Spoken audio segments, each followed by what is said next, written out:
आपने बोला कि आपके जो सबसे नज़दीक वाला चैप्टर है इसमें वो हनुमान जी वाला है। जब मैंने 24 अध्याय देखे, विषय सूची देखी, तो इसमें अध्याय नंबर 5 E+R = O, ये इसने मेरा ध्यान आकर्षित किया और इसको मैंने सबसे पहले पढ़ा चैप्टर को। इसके बारे में थोड़ा डिटेल से बातचीत करते हैं। और मुझे बहुत ये एक बिल्कुल अलग सी चीज़ लगी, और जब मैंने अपनी ज़िंदगी पे भी इसको लागू करके देखा तो मुझे लगा कि यार बहुत वैलिड है, क्योंकि आदमी कहीं ना कहीं चेक करता है और फिर लगता है कि यार 100% सही है। तो E+R = इस अध्याय के बारे में थोड़ा बताएं सर। इस किताब में सबसे पीछे आखिरी के बिल्कुल पेज पर सबसे उसको उलट दें तो एक कोट लिखा है मैंने, वो मेरी जिंदगी का शायद सबसे अच्छा कोट है जी। और वो किसी जयपुर के प्रोग्राम में मेरे मुंह से स्वतः ही निकल गया कि घटना का घटना आपके हाथ में नहीं है, घटना में रंग भरना आपके हाथ में है। मैं थोड़ा सा इंटरप्ट कर रहा हूँ। इस कोट को जब मैंने ये पढ़ा तो इसको आपके नाम के साथ मैंने 10 बार तो जरूर कोट कर दिया। अरे अरे अरे अरे, अद्भुत है ये अपने आप में। जयपुर के एक इवेंट में मेरे मुंह से निकल गया। स्टेज पे कभी कभी निकल जाता है आपके मुंह से, बहुत कुछ निकलता है, लेकिन कुछ ऐसी चीजें होती हैं जो कल्ट हो जाती हैं कि फिर यार फिर दोबारा नहीं बोली जा सकती। कि घटना का घटना आपके हाथ में नहीं है, घटना में रंग भरना आपके हाथ में है। तो ई तो है घटना, जिसको बोलते हैं इवेंट, राइट। और आर जो है उसमें रंग भरना, जिसको बोलते हैं रिस्पॉन्स, और ओ है उसका आउटकम। कि घटना आपके हाथ में नहीं है, इवेंट कुछ भी हो सकता है। आपके घर में प्रॉब्लम हो गई, आपकी टीम खराब हो गई, कोई भी नकारात्मक बात आपके साथ हो गई, अब उस पर आपका रिस्पॉन्स डिसाइड करता है कि आउटकम कैसा आएगा। कभी कभी क्या होता है, छोटी सी घटना में हमारा रिएक्शन इतना खराब होता है कि घटना तो तिल मात्र की होती है और रिएक्शन इतना हमारा खराब होता है कि आउटकम और बर्बाद हो जाता है। झगड़े हो रहे हैं रोड पे, हाँ, मतलब छोटी सी बात थी, 2 गाड़ी का बम्पर लग गया, अब दोनों उतर गए, गाली गलौज होगी, इतने में मर्डर हो गया। मतलब बम्पर को ठीक कराने की कीमत 500 रुपए थी, आदमी चला गया।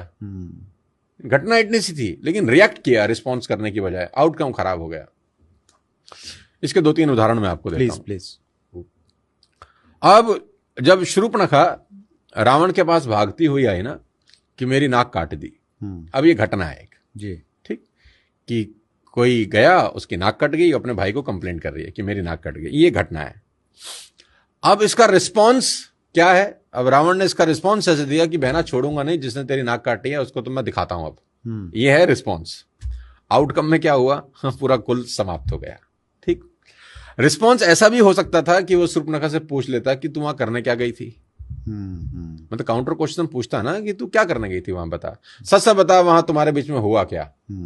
ये क्रॉस चेक करने दे मेरे को। हाँ, मुझे एक बार पता कर लेने दे कि मेरे वो उनका पॉइंट ऑफ व्यू भी जान लूं, जिन्होंने तेरी नाक काटी है, कि इन्होंने नाक काटी क्यों। तो अगर ये 3 सवाल पूछ लेता कि वहां हुआ क्या, तू वहां करने क्या गई थी, एक बार मैं उसका पक्ष भी जान लूं, तो रिस्पॉन्स बहुत बेहतर होता। रिस्पॉन्स में मां का हरण नहीं होता, और आउटकम कैसा होता? राज करता। लेकिन उसका रिस्पॉन्स कैसा था? वाहियात। घटना तो सिंपल थी, लेकिन रिस्पॉन्स वाहियात था, तो आउटकम में कुल समेत मारा गया। अब दूसरा उदाहरण लो। द्रौपदी ने दुर्योधन को पानी में गिरते देखकर बोला, अंधे का बेटा अंधा। यह भी घटना है। यस, अंधे का बेटा अंधा। अंधा। अब उसका रिस्पॉन्स कैसे आया? उसने बोला, जब मौका मिलेगा तुझे बताऊंगा मैं। उसने चीर हरण किया। आउटकम क्या हुआ? 100 भाइयों समेत खत्म, समाप्त। रिस्पॉन्स ऐसा भी हो सकता था कि उसके बोलने से थोड़ी ना तू अंधा हो गया। भाई, उसने अंधा बोल दिया, उसके बोलने से तू अंधा नहीं हो जाता था भाई। अब आपको किसी ने गधा कहा, किसी के गधा कहने से तो आप गधा नहीं होते ना, लेकिन जैसे तुमने बाजू चढ़ाई कि तुझे बताता हूं अब हुए कि तुम गधे। तो रिस्पॉन्स ये होना चाहिए था कि तेरे अंधा कहने से मैं अंधा नहीं होता यार। बड़ा कूल सा रिस्पॉन्स है। आउटकम क्या होता? कोई दिक्कत नहीं थी, लेकिन रिस्पॉन्ड क्या था कि तुझे बताता हूं मैं। अब तीसरा एग्जाम्पल देता हूं, आपकी ऑडियंस पागल हो जाएगी सुनकर, प्लीज।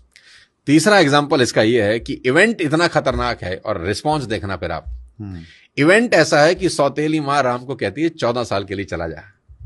सौतेली माँ, बायोलॉजिकल माँ भी नहीं जी, 14 साल के लिए चला। कितना खतरनाक इवेंट है। निरपराध आदमी जिसकी कोई गलती नहीं है, उसको बोला जा रहा है तो 14 साल के लिए चला जा। अब रिस्पॉन्स देखो। उसने कहा, माँ बस इतनी सी बात। आउटकम देखो कि वो एक राजा मर्यादा पुरुषोत्तम भगवान राम में कन्वर्ट होके लौटे 14 साल के बाद। ये है आउटकम। और आउटकम इवेंट की वजह से डिटरमाइन नहीं होता, आउटकम रिस्पॉन्स की वजह से डिटरमाइन होता है।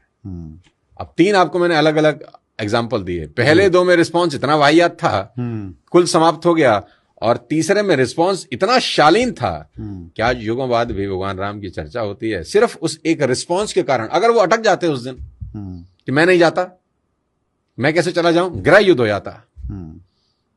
लेकिन रिस्पॉन्स इतना शानदार था कि अरे भरत बना मैं बना एक ही बात है। देखो कमाल हो गया है। सारा खेल उस आर का है वत्स साहब, जो ई के बाद आता है।